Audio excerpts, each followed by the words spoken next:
Tako, dragi ljudje, s tem smo prišli do konca nocojšnje prireditve. Lepo se imejte in lahko... Zdaj se hecam. Na oder bom povabil najprej our honored guest today, Goran Visnjic, a phenomenal Croatian American actor who has appeared in American and British film. Wait, please. Oh, I'm sorry, I didn't know I was telling you that. Okay, let me just finish the announcement. But you're too popular, man. Okay. So he's best known in the United States for his role as Dr. Luka Kovac in ER and Garcia Flynn in Timeless, both NBC television series. For ER, he and the cast were nominated for 2 Screen Actors Guild Awards. Ne vem, če veste, dragi ljudje, Goran je prej v intervjuju za Popin povedal, da je tudi sam zelo veliko delal z zemljo, pomagal svojemu očetu tudi pri kidanju gnoja, če se ne motam. Sem to prav slišal? Tako da, če kdo, je zagotovo eden od boljših oziroma bolj primernih celebritijev, ki je prišel sem, da nam preda to sporočilo. Gospe in gospodje, en lep aplauz za gospoda Gorana Višnjića. Give a round of applause and let me welcome you to the stage. Yes, and of course, the one and only, eden in edini, gospe in gospodje, en ogromen aplauz za Sadhguruja.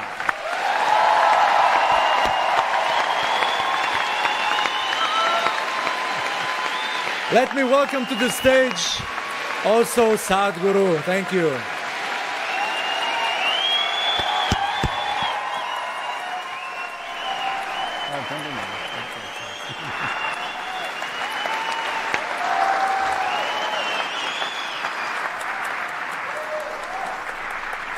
Now, ladies and gentlemen, I leave you in the best of hands. Go ahead. The floor is yours.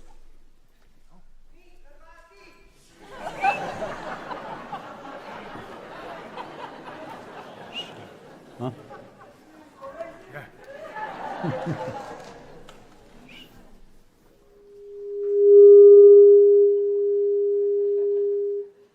That's not me. Hello? Hello? Yeah.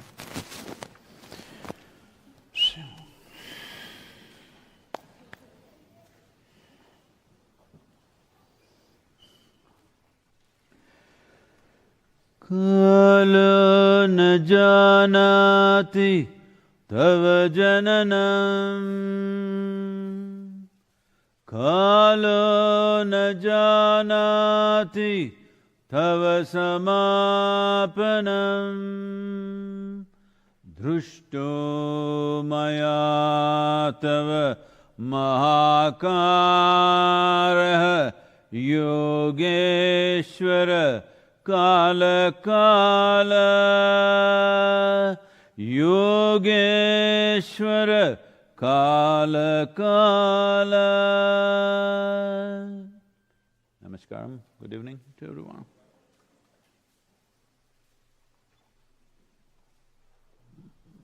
Good evening, everybody. That was nice. Thank you. So, Sadhguru, I'm here on a stage with you. And normally... I can see that. Thank you. I'm the one who answers the questions, so it's kind of difficult for me. I'm gonna try to do a Then I'll ask good the job. questions. There you go. No, please. I'm prepared. Look, I have everything here. So I'm also a motorcycle enthusiast. And I know what does that mean to be sitting on a bike for a long time. So can you please tell me why? Why are you doing this? How did it start? Wow. Why are we doing this right now, this ride? No, why are you doing the ride? Yeah, why ride from London and spending all this time on a motorcycle and... At the age of 65, 100 days on the motorcycle could kill you. Yes, it could. So, today is only the 9th day, I'm still doing good, huh?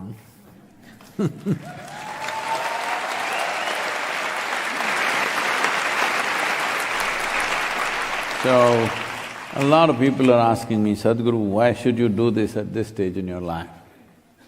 Yes, I need not do this for myself because I am who I am in the world, I don't have to prove anything to anybody. Whether I can ride or not, everybody knows I can ride. So, why? See, the highest number of suicides in United States among all the professions are among farmers. Whole families shooting themselves because in the last 12 years, 50% of the farmers have not seen $1 of profit. Over 300,000 farmers in India commit suicide in the last 20 years. It is expected by 2032, 1.2 billion people will leave their homelands and move towards urban centers, 1.2 billion people.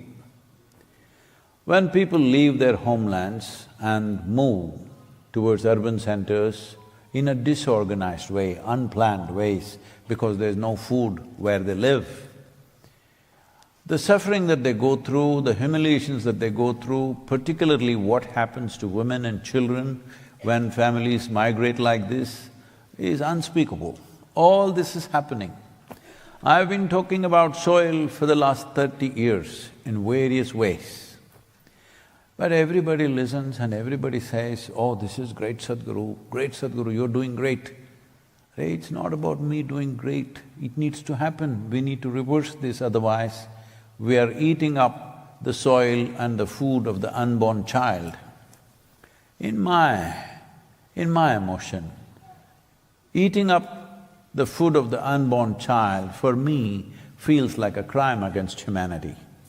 I thought before I'm too old and no good for anything, I have to stick my life out and tell people this needs to happen. If you don't do it now, in the next 15, 20 years, if you don't turn this around, you will regret this seriously, every human being on the planet. I've heard you said on one of the events in the past couple of months that this generation on the planet has so much power that we can reach each other, like the whole, almost 90% of people on this planet in like a matter of half an hour, through social media, through this, through that. So the power we have to do something about it, and also the precipice of what's happening with the ecology of the planet is the last second to do it. So we do have a power and we know that we have to do it. So how can we, can you enlighten us how to proceed? What else is there to be done? What can we do? Just now, from my office, they sent me news that the last 1 week or so, 154 nations have been meeting in Switzerland to arrive at some kind of an agreement for preserving the biodiversity of the planet. And after 1 week of meeting, they disband without any agreement or without any progress. So it looks like we think there is endless amount of time. There is no endless amount of time, because the loss of biodiversity every year is approximately to the tune of 27,000 species per year are becoming extinct. At this level, in another 30 to 40 years' time, it'll become very hard to turn it around.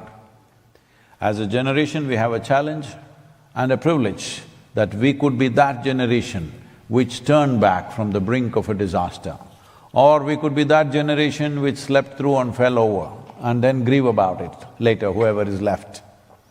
So, this needs to happen now just to create that urgency is why I did this. People ask me, Sadhguru, you could drive a car, why are you riding? Oh, even if you drive a… somebody yesterday came and one journalist came, why are you not riding a bicycle? I said, you have a plan to kill me. They're asking, why are you not riding a bicycle, 30,000 kilometers? Well, there are some very perfect human beings in this world. They never make any mistakes because they never do anything in their lives.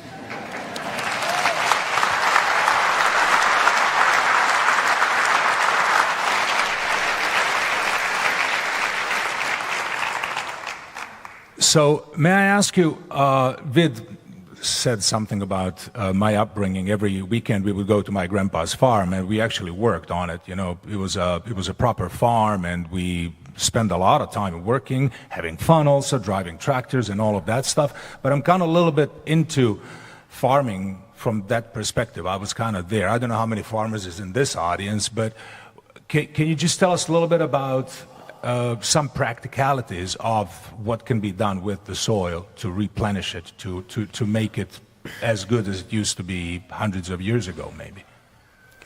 See, in that sense, Slovenia is well endowed, because one thing is, it's just a 3 million population, very large parts of the country covered with forests. Today afternoon I was speaking in another group, they said woods. I want to tell you this. This happened about 12, 13 years ago. I come from a town called Mysore. Most of my childhood I spent there. Anybody familiar with Mysore city? Oh, okay. So, I was teaching all over the country at that time, but I avoided doing any events in Mysore so that when I go there, I could just meet my friends and family without being recognized. But that privilege went away after some time anyway, it was all over the place. So they demanded I must do a program, so I announced a 2-day event there. So I went and sat there, I looked around. From my kindergarten school, from that time, some of my friends, teachers from my school, from my high school, from my college, teachers, friends, all kinds of people that I knew, they all came to see what the hell has happened to him. 27 years I had not taught in Mysore. Then I decided to teach in Mysore. So as the event got over, my English teacher, who by then was in her 70s, she came and hugged me and she said, "Now I know why you wouldn't let me teach Robert Frost." I said, "Ma'am, why would I not let you teach Frost? I like Frost." She said, "Do you remember?" And then she reminded me. What happened was, till then we were reading English poetry, and she introduced American poetry, and she spoke about Robert Frost, how great a poet he is. Then she opened the book and said, "Woods are lovely, dark and deep." I said, "Stop." She said, "Why?" I said, "A man who calls a tree a wood, I'm not going to listen to that guy." She said, No, Frost is a great poet, I don't care who he is. A man who calls tree a wood, I'm not going to listen to that guy. This is like if I'm a tiger, I look at you and think, oh, here is dinner, all right? This is just crazy, because we are calling tree a wood. For us, it's just a product, it's not a living thing. This is our problem. This is the problem, why we have landed up where we are. We have forgotten that soil is the greatest and the most complex and sophisticated living system, not on just the planet, in the universe.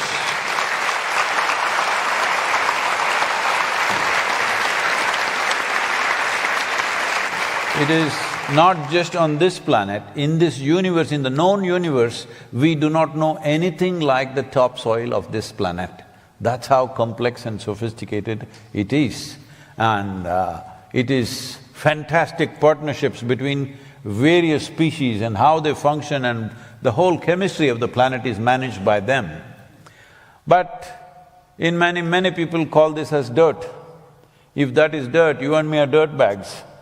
Hello? So, unfortunately, we are treating living things as inanimate things. Even inanimate things need to be treated with respect, but unfortunately, living entities we are treating like this because somebody has put this idea in our head that every other creature is here only to serve the human beings. I have spent lots of time in the jungles of India. I have spent so much time observing all the different creatures, not just the big ones, the small ones, because the crickets, the grasshoppers, the ants, termites, you better know who they are, because I've been in the jungles, I've had close encounters with tigers, I have very close encounters with elephants, and the Indian wild buffalo is terror, but I've been very close around them. After all that, when you come out of the jungle after 2-3 weeks, the only thing you really remember is the insects. Really. You don't know the impact of these things, and what they know, I still not figured this out. They'll be going bang, they'll be going exactly at, especially in the rainforest in the south, exactly at 2:30 in the morning, chuck, they'll stop. Within 30 seconds, another group starts off. They'll go on for hours. Every day, I'm just looking at the watch, exactly at 2:30 in the morning. What are they doing? They know something that you and me have not figured out, all right? I'm saying, without a clock, without anything, they know time to the second. How? But they know. As the birds know how to, they got their own GPS, insects got their own time clock. And exactly they know, and if you just observe them, today is going to rain. I am there in the jungle without any equipment, except what I'm wearing, there's nothing else. So, rain is an important part because if it starts raining in these southern Indian jungles, it can rain for 3 days non-stop, okay? So you better find a place where your bones will get wet, it's like that. So if you just observe the insects, they're all preparing for the rain, nothing, no cloud in the sky. But I learn to trust them. If I watch them, I know that it's going to rain means it's going to rain. When they say it, it's true. Meteorologists, the only two professions in the world where you can be wrong 50% of the time is either you're a weatherman or you're an astrologer.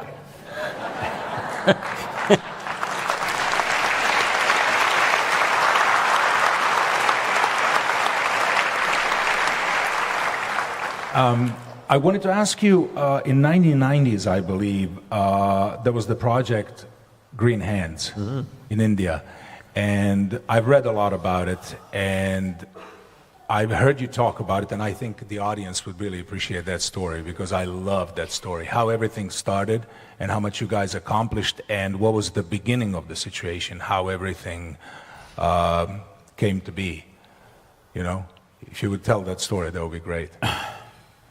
See, in 1997 or 8, I'm not very sure about the date, 7 or 8, one of those years, a certain UN agency came to southern India and they said 60% of South India will be desertified. Desertification will happen by 2025. I don't like predictions, because predictions means you're only going by the cold facts, you're not taking into account what's beating in the human heart, what plans we got in our head, all this not considered. So I wanted to see it for myself, so I drove around that state. Then I realized that they were wrong. It is not going to be 2025, it could be much sooner, because 3 perennial rivers had gone completely dry. Many small rivulets and streams had gone dry. And people were… when I first entered that state, they were striking water in the tube wells at 150 to 200 feet. Now they were going 1100 to 1200 feet. And in southern India, there is a certain kind of palm tree. You must eat this, otherwise life hasn't started yet, It is like an ice cube. If you open the palm fruit, it's like an ice cube. It is one of the best things you can eat on a hot summer day. So these palm trees, the crowns were falling off. In traditional language, they've spoken in proverbs, saying when the palm tree's crown falls off, that means you're heading for a disaster. Because the borewells are going 1100 feet, they're sucking out all the water, the trees are not able to get that. These are resilient trees, that is, they could grow in a desert, There are proper palm trees like date palms, similar kind of palm. It could easily grow in a desert, but crowns were all falling off. Thousands of palm trees I saw, crowns had fallen off. Then I thought what to do. Then I discovered that the green cover in that state was only 16.5%. The national aspiration was 33%. I said the simple thing is, we must make 33% green cover, which will change many things because I don't know if all of you are interested in all these technicalities. See, India is a tropical nation. That means the only source of water is monsoon. Monsoons come down for about 70 to 90 days or 95 days in a year. That water should be held in the soil for 365 days for the rivers to flow. If that has to be held, the soil organic content has to be so rich, there must be vegetation, there must be trees, only then it'll happen. So, this rain that's coming is not percolating because there's no vegetation, everything has become farmlands. It is flowing horizontally instead of sinking in. So every year there are floods and alternating with droughts. Wherever there is a flood, within 3 months there will be a drought. So people were struggling with this. I said, it's very natural. Once there is a flood, there is bound to be a drought. That's how it works, the tropical land. So when I saw this, I said, we need to increase the vegetation. So I started talking to the farmers that 10% of your land, if you make it into vegetation, what are the benefits, how your economy will improve. So it was picking up slowly and then I pulled together about 4,000 to 5,000 volunteers and then I spoke to them. I made them sit in hot sun around 11 o'clock in the morning. I was also sitting in the sun. And they all, in southern India, if they want to come and see somebody like me, all the ladies are showered up and nicely powdered up and ready and nicely jeweled and everything and sitting like this, hot sun slowly, they're just sinking. And I'm sure wondering, what's wrong with Sadhguru, why is he burning us up like this? When I saw it had become quite unbearable, then I said, come, and there were 5 big rain trees close by, covering almost an acre of land. I took them under. I said, I said, this is it. See, this is climate change for you.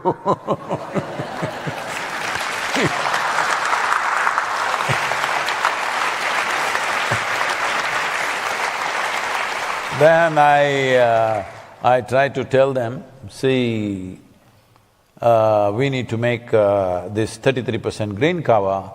I made a barefoot calculation, if you want to get it to 33%, you need to plant 114 million trees. They said, oh, Sadhguru, do you know what is 114 million? How can anybody plant that many trees? I asked them, what's your population? They said 62 million. I said, each one of you, if you plant 1 tree today, take care of it for 2 years and plant 1 more, you got the number. The problem is, all of us consume, but when it comes to compensatory action, not all of us are participating. This is our problem. All of us are consuming everything, isn't it? One may be more, one may be less, that doesn't matter, but all of us are consuming. So we started this movement, which I made a simple… it was like a spiritual practice where I made them sit there and experience that what you exhale, the trees are inhaling. What the trees exhale, you're inhaling. Once they realized 1/2 of their lungs is hanging out there, oh, now you can't stop them from planting trees, you won't believe. The whole culture changed in the weddings. In southern India, weddings are huge things, like 3,000, 4,000 people are invited for the wedding. Everybody, they will come and eat fully. When they're going, packets of sweets and this and that, fruits and sweets and everything, they will take and go. So we made this culture, when people come to weddings, you give them a sapling. Today it's become a prominent culture in the area. When people come to weddings, the guest will get a sapling. Our volunteers will be standing there, do you have land to plant? No. Then we take it back and say, okay, we will plant it for you. You must come and see, we will tell them where we are planting, you must visit at least once a month to see whether your tree is growing or not. So like this, we created a culture around that. Today, millions of trees have been planted. The green cover went up by 11.2%. Nice. And then you clap for too long, there is work to do, keep your hands free, I'll give you some work, okay.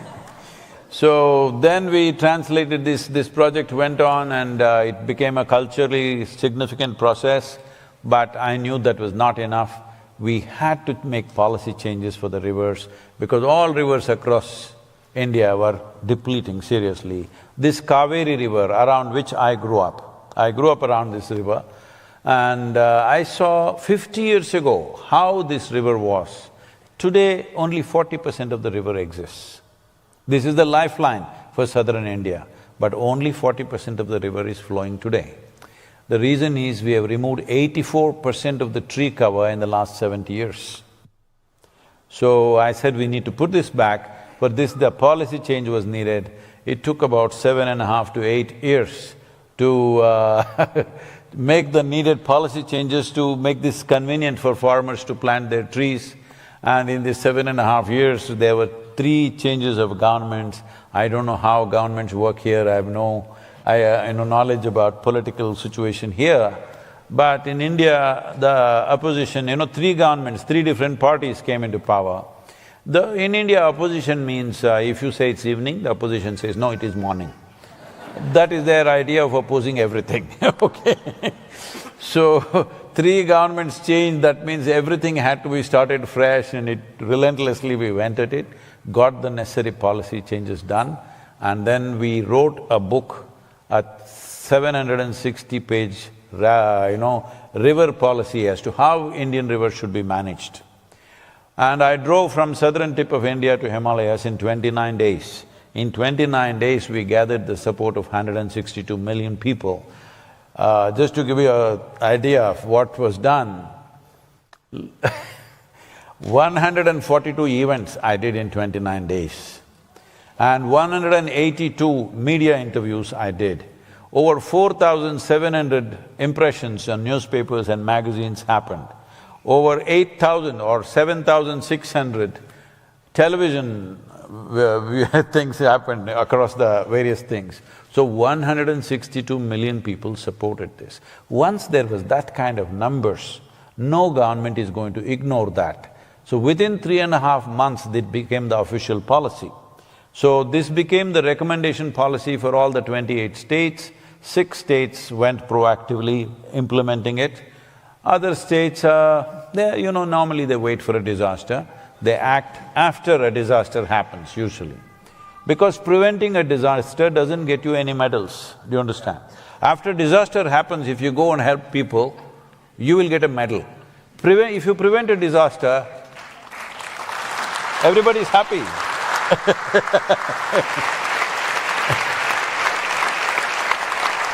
So, that is happening. So then I decided we must manifest it on the ground. So we started what is called as Kaveri Calling. In this one river basin, which accounts for 83,000 square kilometers of land, 5.2 million farmers live and work there. There we started this movement, looking at the success of this, how farmers' incomes went up, nutritional value went up, and organic content went up in the soil, water tables came up. Looking at this, the UN agencies, 4 agencies, here you have them, I think, yeah. UN Environment, World Food Programme, yeah, they're all UNCCD and IUCN, all of them partnered because they saw this as the model project, largest model project for the tropical lands in the world. So, looking at the success of this, the government of India made 13 detailed project reports for 13 river basins, exact replicas of Kaveri Calling project. So we've been waiting on that. Just 5 days ago, Government of India announced they are allocating $2.5 billion for these 13 river basins.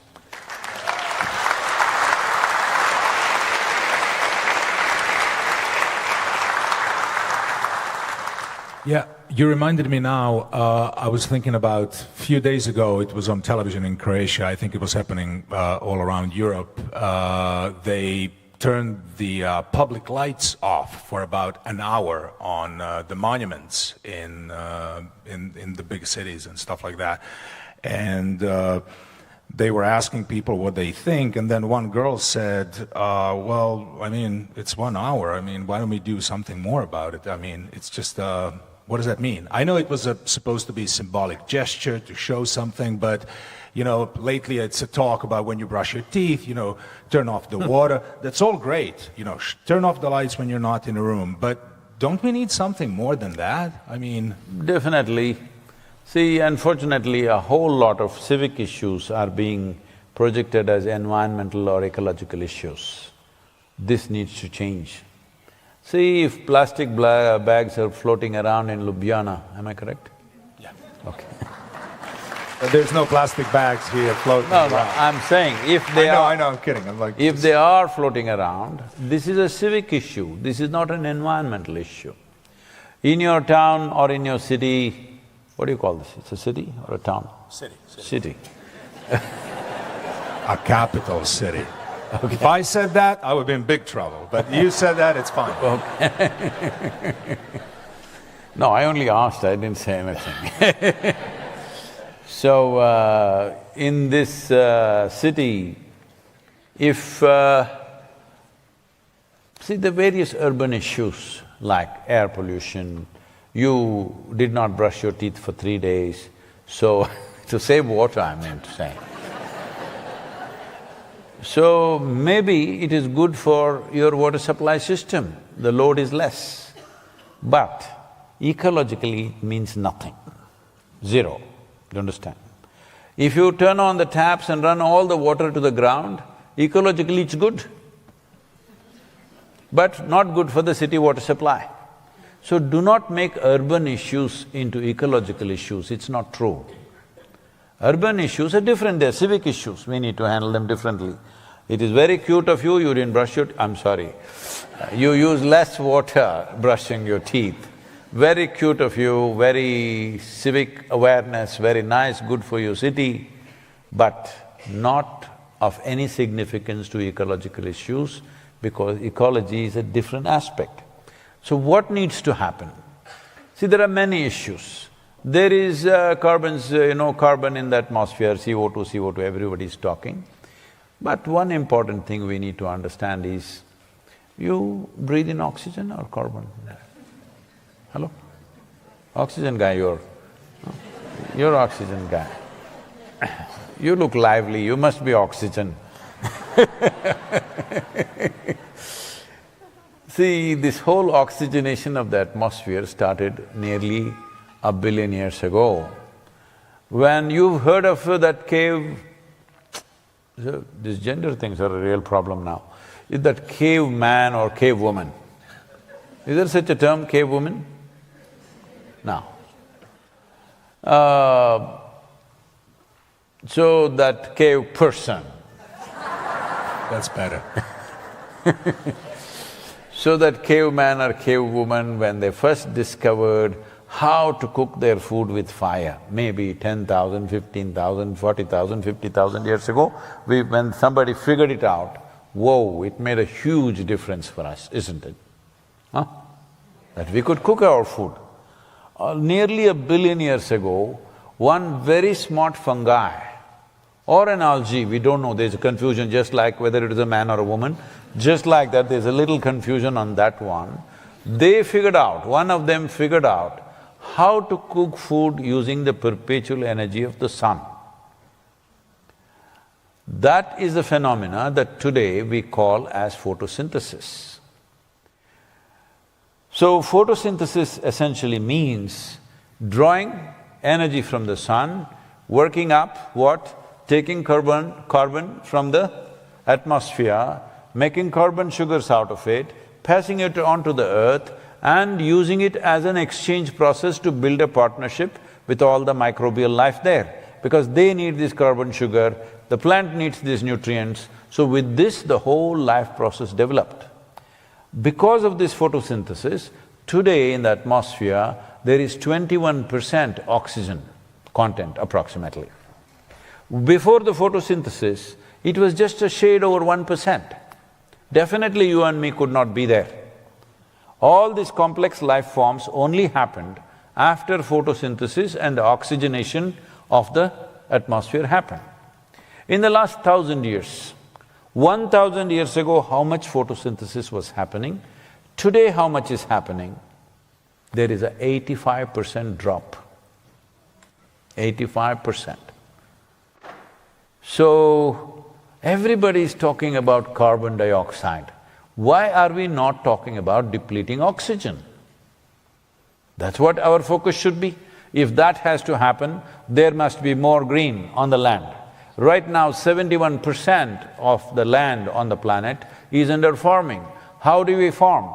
Right now, I've been riding from London, Netherlands, Germany, Czech, and Austria, and here, all along I'm seeing farmlands.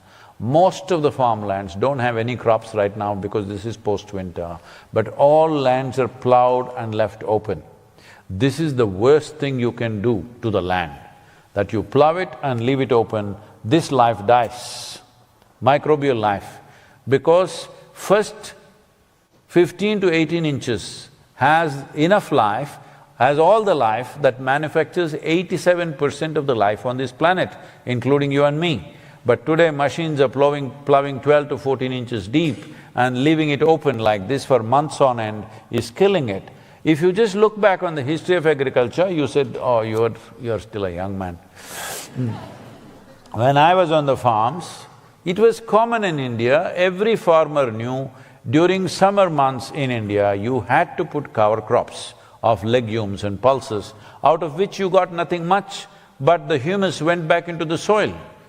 That practice was there everywhere in the world, but today we've become so smart and scientific and senseless that there are no cover crops anywhere, everything is plowed and left open.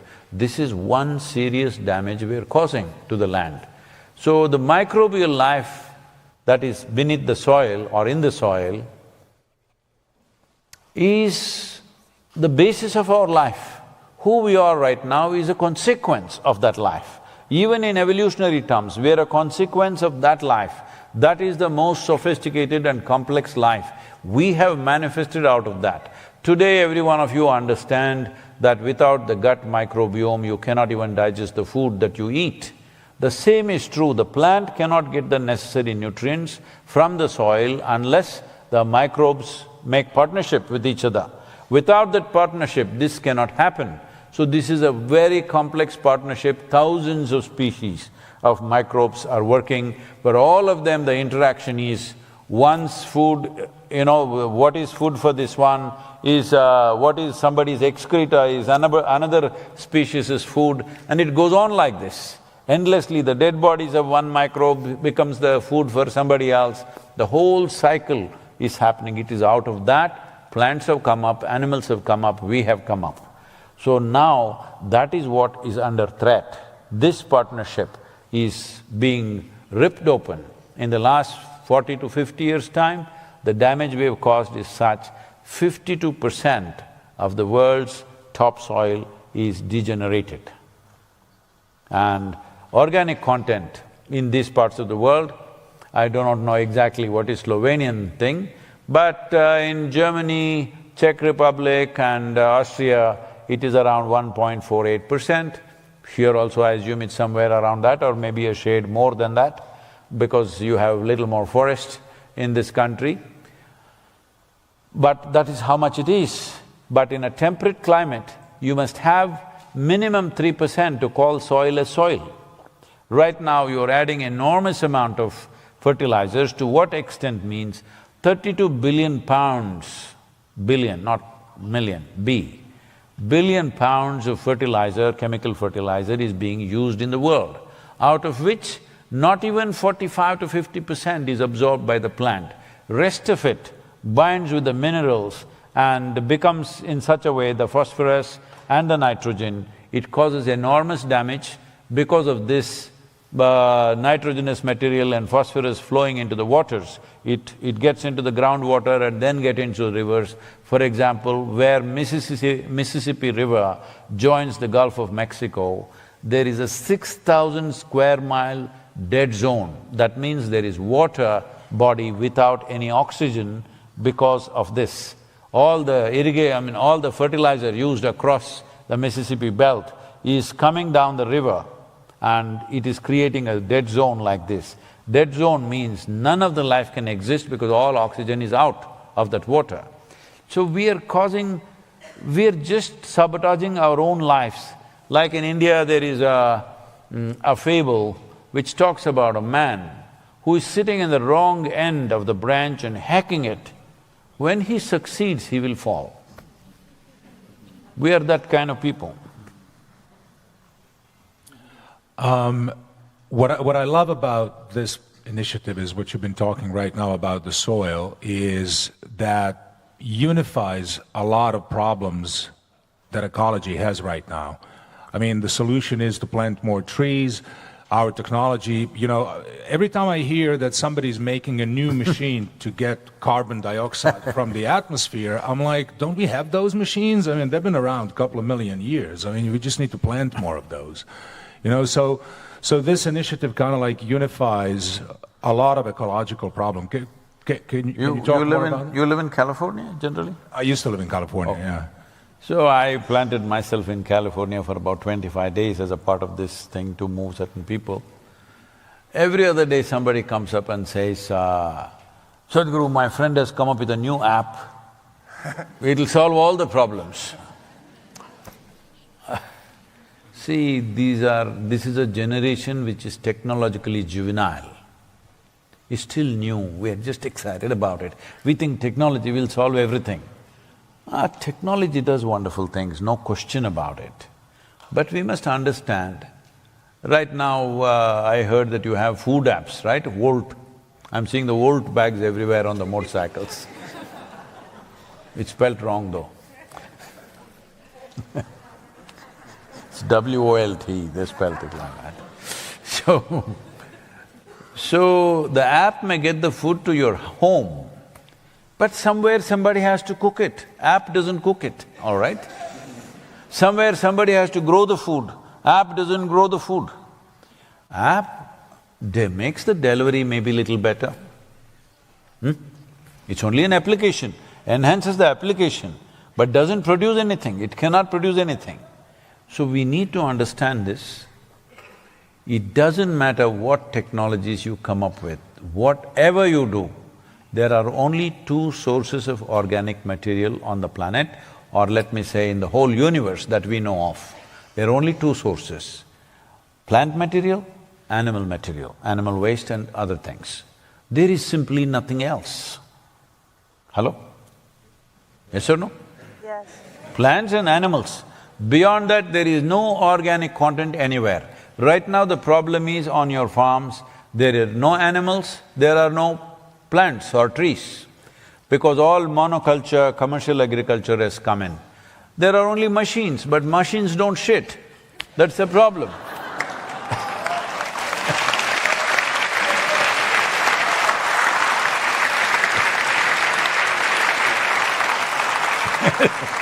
I was always,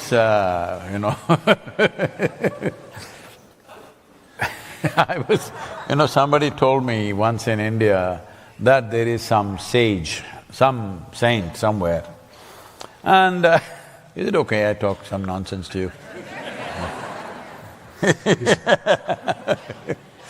So I was in a new town and they said there is some saint here, Sadhguru, you must meet him. The people say if you go to him, you will get, very fortunate and you will earn… People earned a lot of money because they went to him, things happened, many people found a lot of success. I said, I'm not looking for anything like that and I don't need to see anybody. Then somebody said, this man doesn't shit. Then I said, okay, I want to see this guy. Because if a man doesn't shit, it means he's beyond his physical nature or he's full of shit.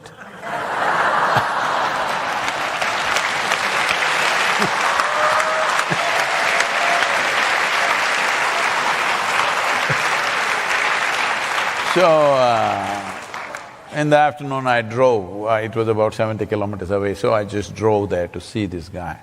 Then I go and see this man, he's like emaciated, very small man, like he must be in his 90s probably.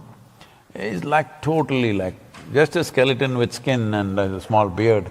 and he's just sitting like this in one.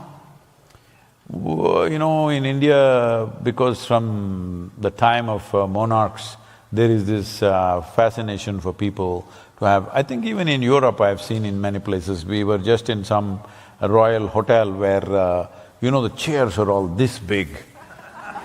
No human being can sit on it. Somebody with some large sense of ego thinks he's big and sits there, and you get bloody buried in that chair, you know. It's not made for a human being. You've seen those chairs? The backrest is 5 feet tall. Probably just to give an image in the next generation, our king was, you know, 12 feet tall man he was, something like that. Anyway, he's sitting on one of those… that kind of chairs. The man is like a sparrow, so small, shrunk like that. And I just saw him from a distance and I just walked around. There was a door, I opened it, and there was a toilet. Then I called one of the ladies who was there and said, "There's a toilet here, they told me the man doesn't shit." He said, "Oh, no, it's not like that, only once in the morning." What do you think, I'm doing it through the day or what?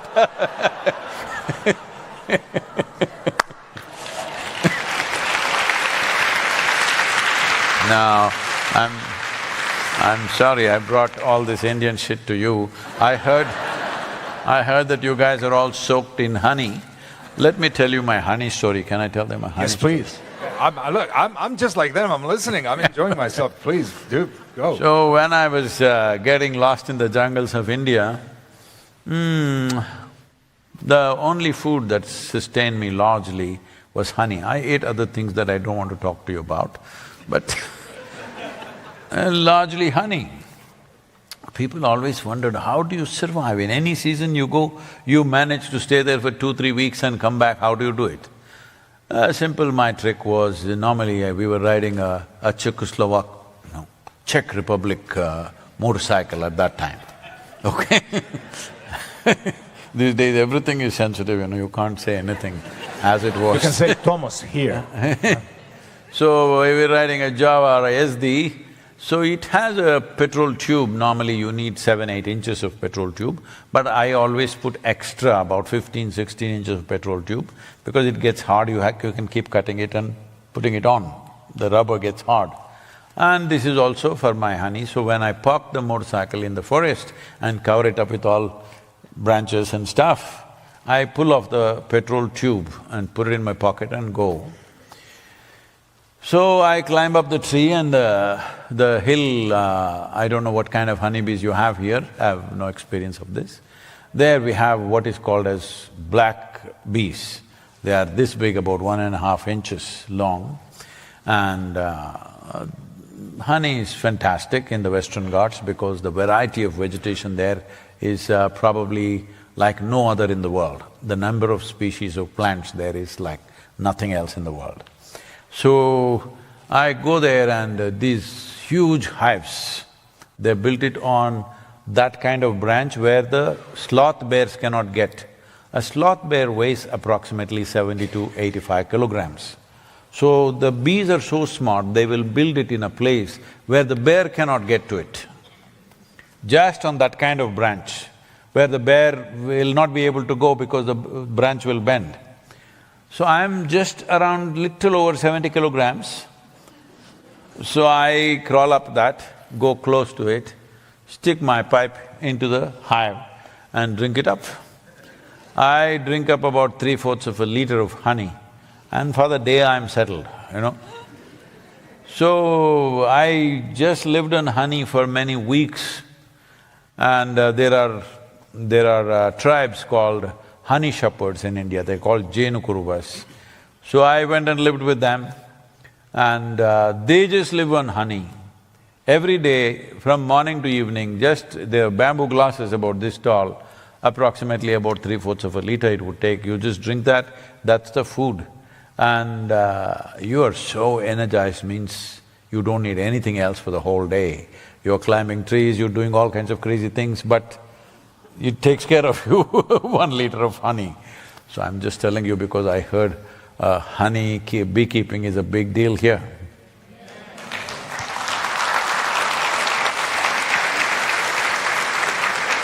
That's probably one of the smartest things that you've done in your country. It will pay. It will pay in future. Not just with honey, it will pay in many ways.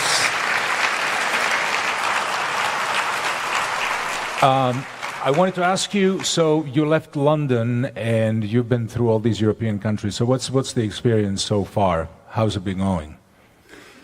Well, the people of all these cities and countries we've been to, the reception and enthusiasm has been spectacular. And they're all become thousands of Earth buddies we have created. I think nearly 500,000 Earth buddies we have now. We want to raise this number. An Earth buddy means somebody who's committed a minimum of 10 to 15 minutes per day for 100 days. But because you are such fantastic people from this great city of Ljubljana, I'm giving you 9% discount. Only 91 days you have to do it. Do I have Earth buddies here?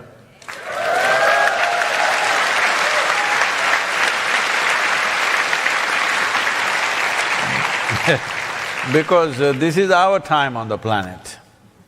This is our time. And it's a very brief amount of time, unless you're a miserable person. Yes. Because have you not noticed, on a certain day you were very happy, 24 hours, poof, went away like a moment. Another day you're miserable, 24 hours feels like a eon. Have you experienced both or no? So only miserable people will have a long life. If you're joyful, it just gets over in no time. All right. I just, I feel like I was born the day before yesterday, but look at me.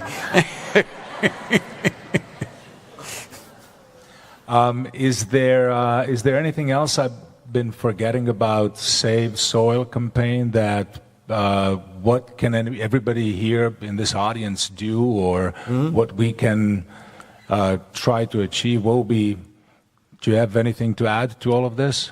Yes, see, right now we must understand. Everybody says, okay, what can I do? Shall I go and fix my garden? See, you fixing your garden is very cute of you, all right? But it is not a solution. It's very nice, you must do it, it's a wonderful thing to do, but it is not a solution for the world because 71% of the world's land is under till. That's what needs to change if a real difference has to happen. For that to happen, unless it's enshrined in the policy, it will not happen. And even if it happens, next generation can just reverse it, as we have done it. Hello? It has to be in the policy. How in urban land there are building policies, all right? You can only build that much. If you build more, it will be demolished. Yes or no? But if you have 10 acres of land, you can plow every inch of it, and in 10-15 years' time, you can turn it into a desert. Nobody will ask you, why have you done it? Because destroying soil is not considered a crime. But this is the worst crime you can commit because you are eating up the food of the unborn child already. And it's very, very important to understand that soil is not our property. It's a legacy we have received from previous generations. It's our basic responsibility as a generation to pass it on as a living soil for next generation. That is something we must do. For this to happen, minimum 3 to 6% organic content should be there in the soil.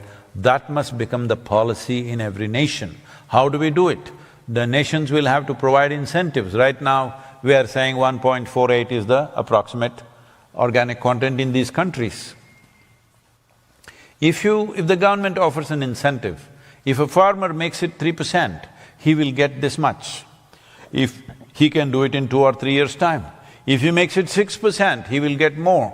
Like this, they can set up incentive. Apart from that, you can also brand your products like this, that if your farm is 6% organic content, instead of saying the product is organic, which doesn't mean anything actually, it's just a branding, If you say, my land as a farm has 6% organic content, if that is marked on the product, you can also price it higher and people will buy it because it's coming from a very rich soil.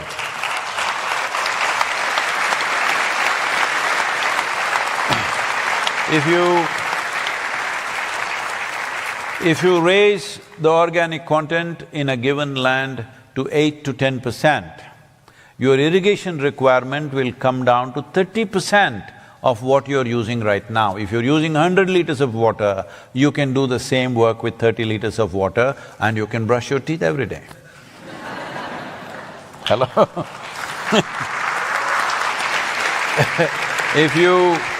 If you raise the organic content to 12 to 15%, which will take some time in most lands, if you do that, your irrigation requirement will come down to 10 to 15%. That is, 100 liters will become 15 liters of water.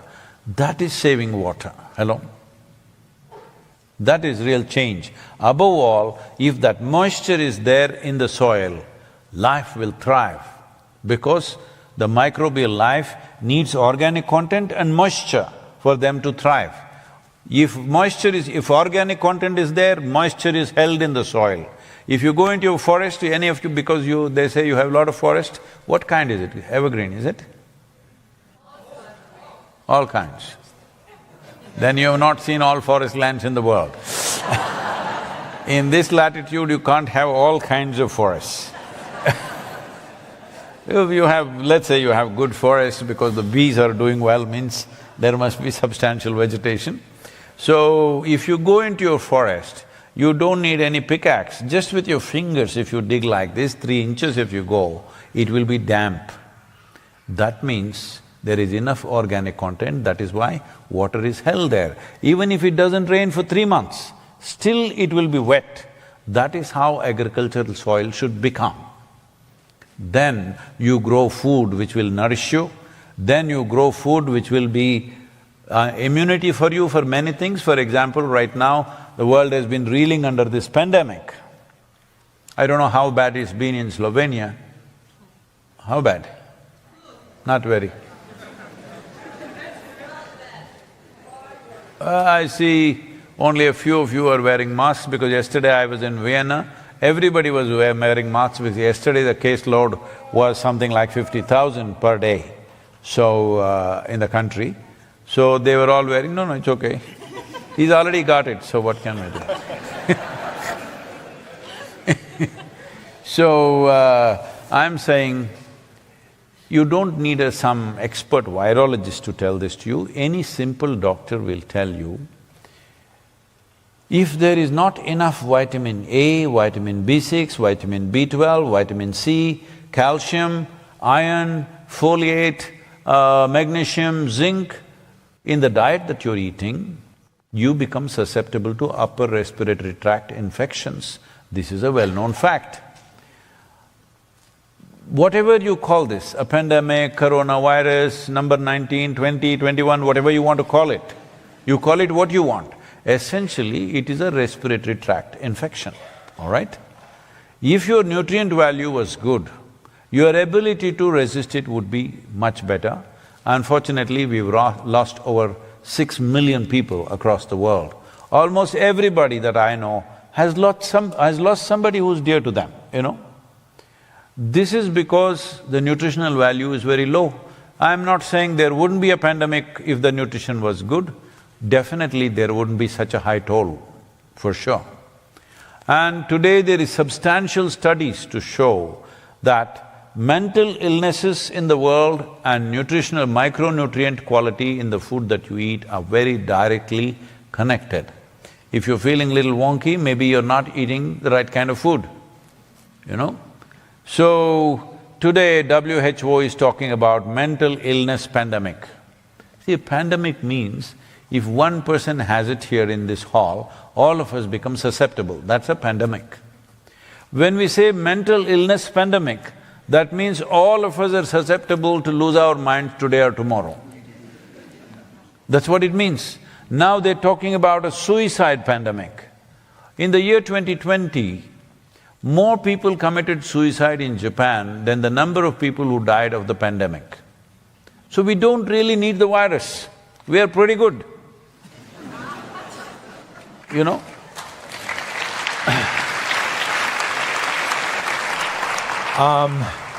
I think we should open some questions to come from the audience. I think it's that time, if I'm right. How are we going to do that? You asked me what they can do. No, I'm asking technically, is Vid gonna facilitate that or… No, you can do it. Ah, there you go. No, he is there. There you go. Goran, but yeah, basically it's time for questions and hopefully answers. We're gonna pass the microphone around. Somebody that wants to make a question, just raise your hand. And don't wave it, just raise it. You're still doing… Are you on a rave party? What the… I think she deserves the mic. Look, yeah, she made a whole party show for us. Where's the microphone? Can we get the microphone, please, to the lady there in the 105th row with the… Somebody already has the microphone. Somebody already has the mic. Haha, you didn't get it. But don't worry, we'll get to you as well. Please, what's your name, please? Namaskaram, Sadhguru. My name is Matic. First of all, I would like to say that it's our honor for having you here in Slovenia.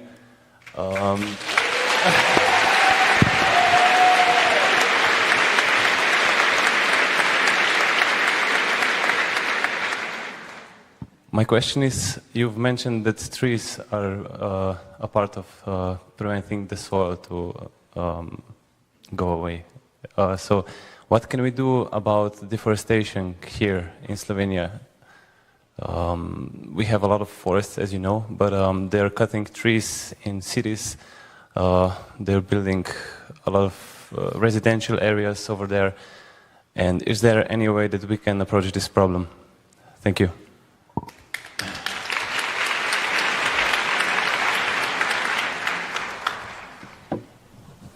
See, everybody wants all the comforts and conveniences, but at the same time, we don't want to do certain things. Life doesn't work like that. See, right now, could we have held this meeting under a tree?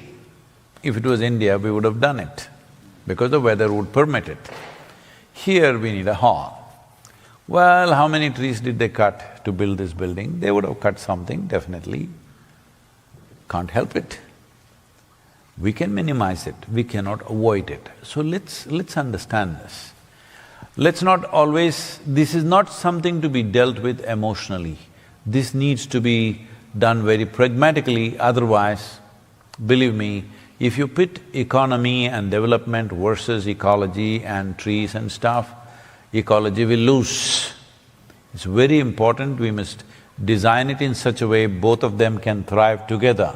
Otherwise, people will talk ecology but vote for economy. Yes or no? Everywhere in the world, not just here. That's a fact. So, one important thing that I have been doing, when I was at the UN, I told them my work is to officiate the marriage of economy and ecology. Because if these two things don't get together and work together, simply it won't work. For example, in the Kaveri region, we've done this. See, the farmer's income has gone up 300 to 800% in 7 to 8 years.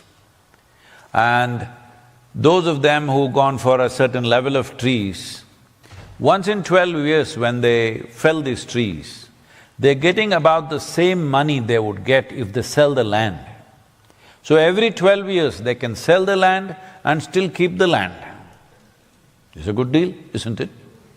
You sold the land, but still you have the land with you because they cut the trees and sold it.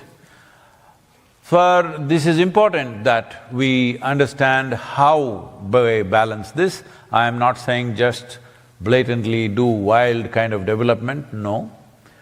But what is needed may have to be done, otherwise people… there is populations to serve, isn't it? Human beings have gotten used to a certain level of comfort and convenience. You can't tell them, go live in the jungle. They won't do that. They will talk about it, they will appreciate it. On the phone screen, they like rainforest.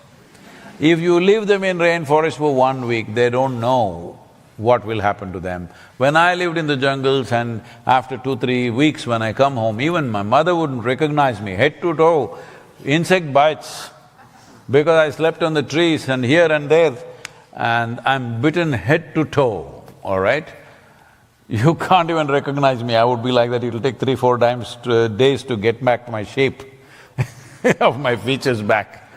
So, you're not ready for that kind of life. We've gotten used to certain comfort and convenience today, and people are not willing to go back to that kind of life which people lived. You will see, people… Even in villages today there is too much comfort, but you will see older, at least in the movies if you see, people are like this because all the time something will be itching if you live in the natural conditions, believe me. You will be bitten head to toe with all kinds of things. You must just get used to it, because you can't avoid them, you don't know where they are.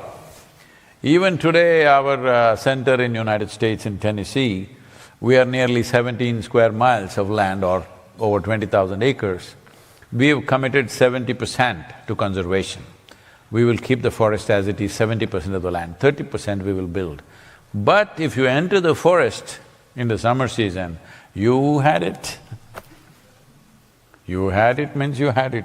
The ticks are waiting up there, they will sense your body temperature and they'll shoot. You won't know where they landed, they will go and embed in the skin. After 2 months, that guy is crawling out of my belly. You know, he's gotten into me when I'm in United States, I'm in India for about 1.5 months. After that, I'm sleeping in the night, something itching and do this something on my stomach. Then I pull out this living guy. He traveled all the way from United States to India with me. They're like that. So, don't romanticize too much. It's very important we handle this pragmatically, the way it is needed for today's life. So, our aspirations need to be modulated in such a way, but at the same time, not against everything that needs to develop in a country. If you oppose, they will beat you down and destroy all the forests. Don't do that. Make forest an attractive place where children can go and, explore. There is a certain love for the land. This must come in the next generation, that they enjoy being there. Otherwise, you can't preserve it for long. I appreciate the emotion behind it, but it needs to be dealt with pragmatically and, we need to make the governments commit. At least a certain amount of forest will never be disturbed. We must make them commit that. But in the city, if you can't do development, then people will complain. They want roads, they want buildings, they want conveniences, they want schools, they want hospitals. Hello?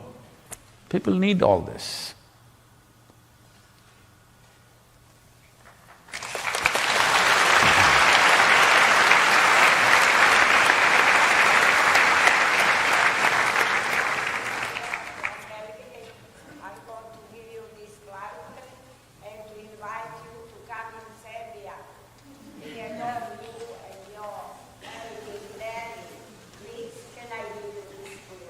Thank you, ma'am. Yes.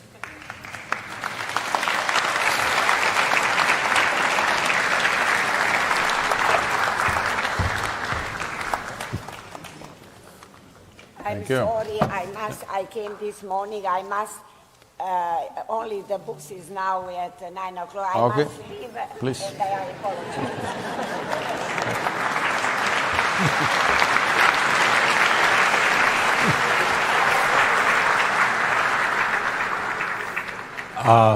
Next question.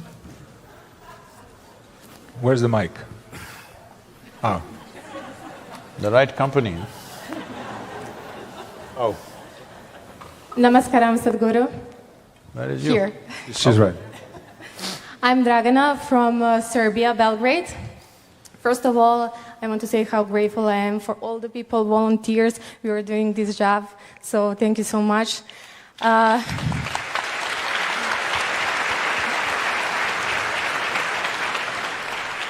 So my question is, how to motivate young people to do the movement, how they're motivated to go… I think you're pretty young, huh? What do you think? How old I You're am? pretty and young. Thank you so much.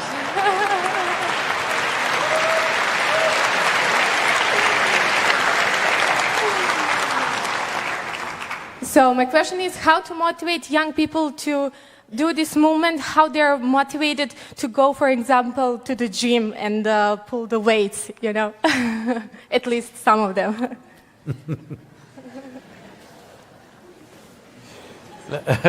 They've given me a list of things you could do. One thing is, you follow this journey for say on Safe Soil on Instagram, Facebook, Twitter and YouTube. Because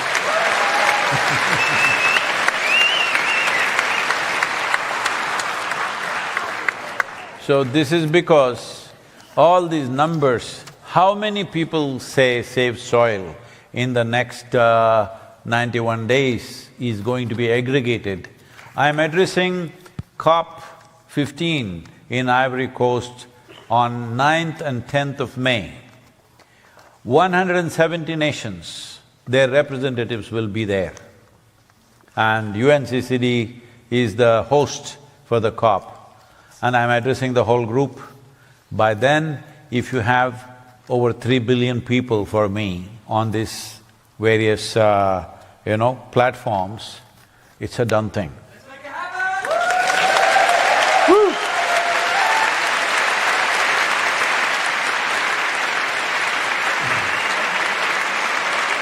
So, one thing is, share the SaveSoil.org website with as many people as you can, especially the 6-7 minute video is there, which I think they played in the beginning. You can share that with as many people as possible, don't limit this to Slovenia, Croatia and other things. This has to be global. Because when it comes to ecology and soil, national boundaries mean nothing. Only we human beings have this problem, that we cut up the planet into different pieces and say, this is mine and that is yours, and every day we are fighting about it, non-stop. If we have no piece of land to fight about, we will fight about our skin color, or we'll fight about some nonsense that we believe in. Race, religion, nationality has taken enough lives.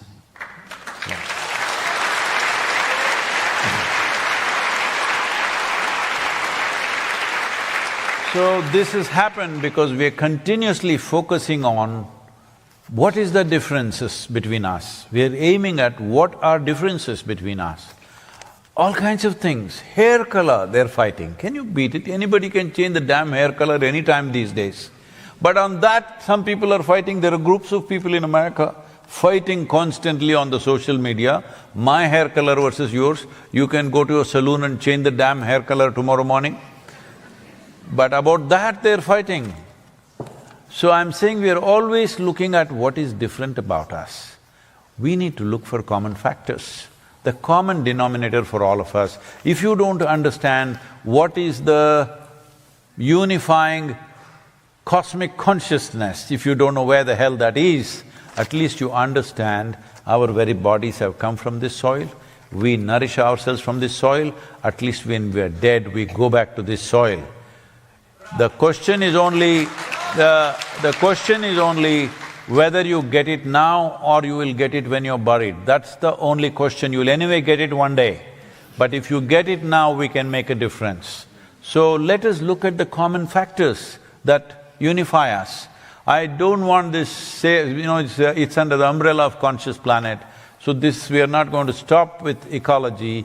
Once the necessary policy changes are achieved, which I'm confident in the next 18 to 24 months, in most nations it will happen. It's just that we want to give confidence for the governments that the people are with you, otherwise they will hesitate and drag their feet about it. Why I'm saying this is, even in COP26, they did not address soil at all. Simply because they're afraid whether people will come with them or not. So you have to show that people are with you. If you do this, we are with you. If you give that confidence, democratically elected nations will move forward. I want you to understand, I know everybody has commentary about political leaders in the world, but I want you to understand this. If you had a profession where you are in the top job and tomorrow morning if you lose your election today, tomorrow morning you are nothing. If you had a job like that, you would also do a few crazy things. Yes or no? So let's understand the problem that is there. Without people's mandate, they will not move. So this is what needs to happen. 3 to 4 billion people have to speak. They don't have to support me.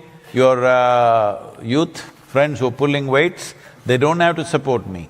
They just have to say something about soil for these 90 days. If you do this, getting the policy done is very much possible. We have made these policy documents for each nation separately. We'll be offering the policy document to your leadership here, and all the 192 countries, we have made separate documents for every one of them. It will be offered to every nation. More than anything, we will push it through the UN and it will go through. It is just that if it has… pace is important, at what speed it happens in given country. That speed can be achieved only if people speak. Otherwise, governments will make the policy and still hesitate to invest money on that. People should give the confidence, if you invest money for the well-being of the future generations, we are with you. You need to say that. See, right now, if you have a child, how many of you have children of your own? If you spend on your child, something that you could buy doesn't happen, isn't it so? This is the economy of the family. Hello? To put the child in a good school, you will forego something. Instead of buying a fancy car, you put the child in a university. Have you not done this, every one of you? Hello? One way or the other? So this is the way it is. If a nation invests in future generations, we may have to forego something. You have to give this confidence to the government that if you invest in long-term well-being of our nation, we are with you. This is all I'm asking. Save soil means just this. You are giving confidence to democratically elected leaders that if they invest long-term, you are with them. If they don't invest everything that they have within these 4 or 5 years that they are ruling, you will dismantle them. This is the threat always from the populations. Yes, in every country, this is the problem. So give them that confidence. We will see that it happens.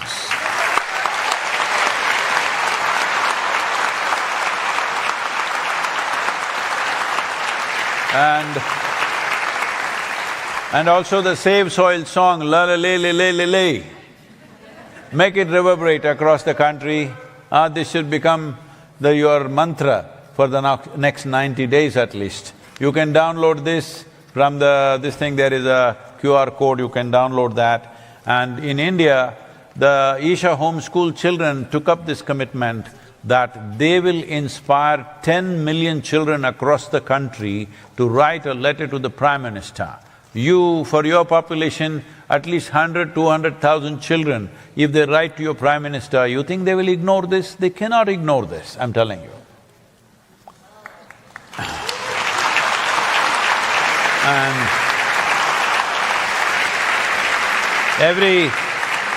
every one of you, whatever you drive, whether you drive a two-wheel vehicle or a four-wheel vehicle, at least have one little Save Soil sticker. If you don't have any vehicle, stick it somewhere, huh? Hello. Carry the message, it's important that you must understand this is not my planet, it's our planet. Hello?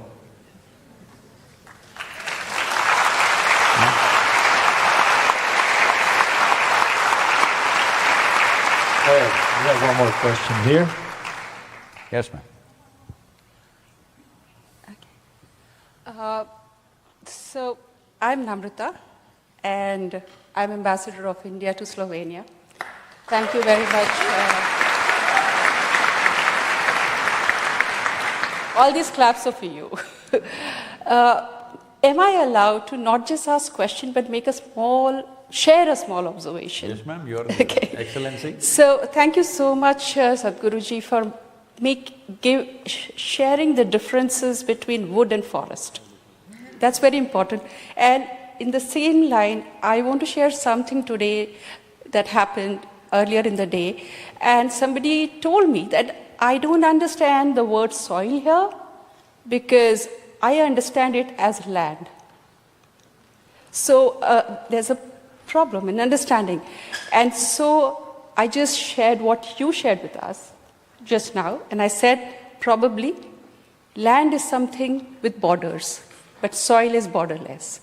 So probably we have to really accept the fact that we need to change our perceptions, change our narratives, which is what the movement is talking about.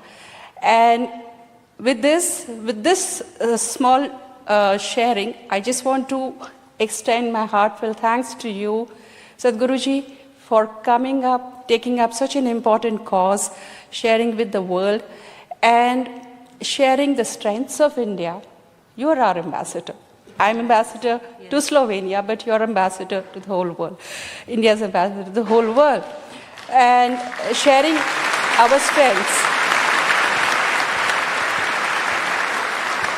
And our biggest strength is to accept our weaknesses also. Which Sadhguruji, with so simplistically, first of all, he's taking the cause of soil from the complicated research textbooks and making it simplistic. That is what we need today. And simplistically, he also shared shitty things about India. One instance of shitty thing about India. But that is about accepting our weaknesses, making them strength, and sharing our strength with the people. And you gave so many solutions from India about the Kaveri River, about the green cover, about the recent announcement of so many billions of dollars that Government of India has just shared for this cause. And lastly now, after having thanked Sadhguruji, I want to thank Slovenia.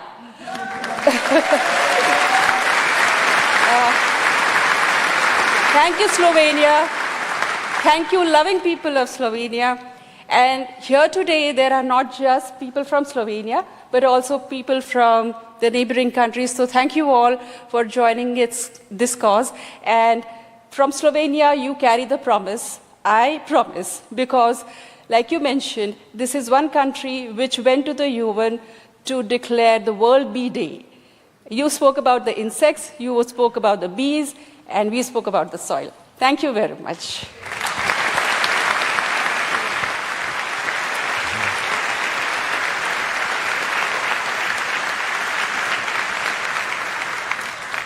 Thank you so much. That unfortunately was the last question / observation. We would like to thank our honorable guests, Goran Višnjić, and of course Sadhguru, for being here, for sharing their thoughts and observations and perspectives.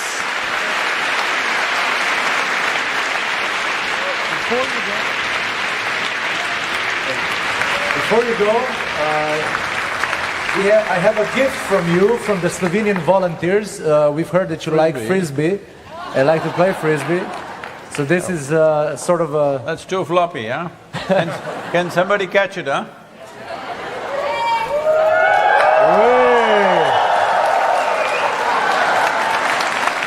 Wonderful. Now throw it back, please. Don't hit the cameras. There you go. You got it, man.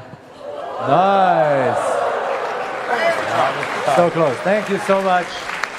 So the Frisbee works, even though it's a bit floppy. It's a bit floppy, it's not a…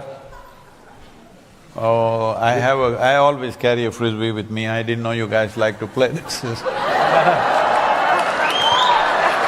Oh, somebody brought butter on their hands. Here we go, one more. This is fun. There you go.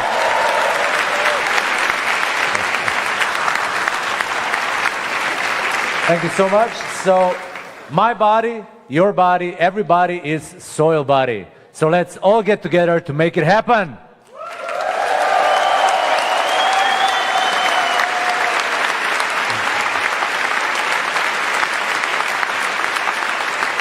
Beyond race, religion, gender, and geography, soil is the unifier. The Save Soil movement is a global effort to save our planet's soil from extinction. My body, your body, everybody is? Nice. It's like we rehearsed it. Now here's presenting you the Soil Song, which has created soil waves across the world. A dance for Earth. Let's talk soil, sing soil, breathe soil, and live soil. Please, let's hear the anthem. La la la la la la la. La la la la la la la. La la la la la la la. La la la la la la. This very body is soil. My body, your body, everybody is just soil body.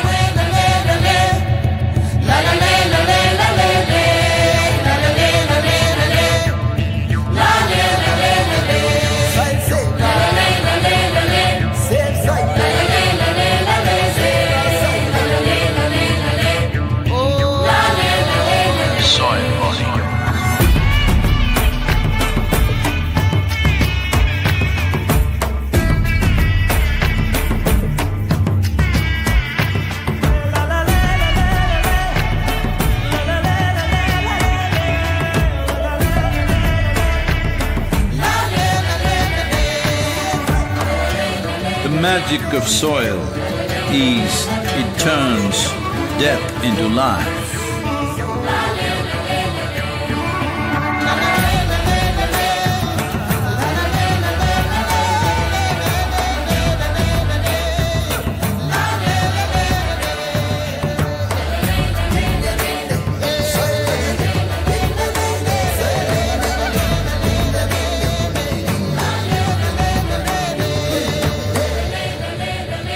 Depleted soils will not quench the fire of hunger.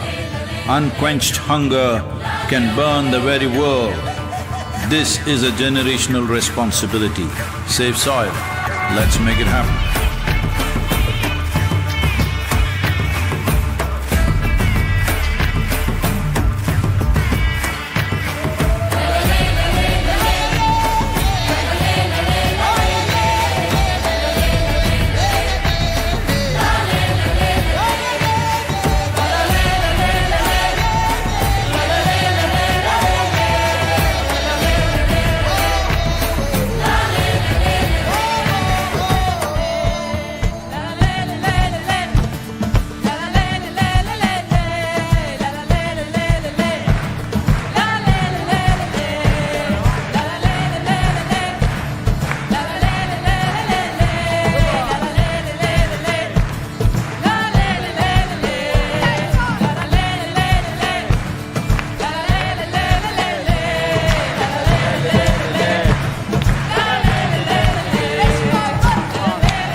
Next 91 days, you got to stay with me, huh? As soon as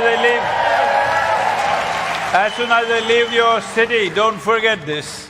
This is not about me, this is not about this journey. This is our commitment to our own lives and the lives that are yet to come. We owe this responsibility to them, and it is very much within our grasp to make this happen. I'm not asking you to go and turn the soil around. All I'm asking is raise your voices, because your vote and your voice are the most important things in a democratic society. Vote, you do what you want, that's your political stuff. Your voice must rise. The whole world should hear. This many people here, nearly 1,700 people, I guess. 1,700 people with the gadgets that you have in your hand, instead of selling silly messages on a smartphone, if you use this smartphone properly, just you, this 1,700 people can move 3 to 4 billion people. What do you think? Possible? Now, let's make it happen, let's make it happen.